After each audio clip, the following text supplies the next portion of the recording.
আজকে সকাল, সকাল মেয়ে বায়না করেছে, "মা আজকে কচুরি করে দাও, নাহলে আমাকে দোকানে যেতে হবে।" ওর শরীরটা একটু ভালো না, দোকানে পাঠিয়ে দিতাম। কিন্তু ভাবলাম যে না তৈরি করে দিই। একটা পাত্রে ২ কাপ আটা নিয়েছি, তার মধ্যে দিয়েছি ২ চামচ সুজি আর একটু নুন। আর তার সাথে আমি অ্যাড করেছি পালং শাক বেটে আগে থেকে রেখেছিলাম, ওটা ৩ চামচ মতন অ্যাড করেছি। এবার ওটা দিয়ে আমি মাখা, মাখা করব। কিন্তু আমি বন্ধুরা ভুলে গেছি একটু তেল দিতে। তো আপনারা আগেই তেলটা দিয়ে নেবেন। দিয়ে তেলটা দিয়ে ওই ২-৩ চামচের মতন তেল দেব। দিয়ে ভালো করে মেখে নেব।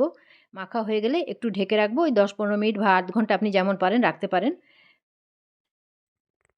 ডোটা রেস্ট করা হয়ে গেছে। এবার আমি খুলে নেব। তারপর ভালো করে একটু মেখে নেব তেল দিয়ে, অবশ্যই তেল দিয়ে মাখবেন তাহলে ভালো হবে।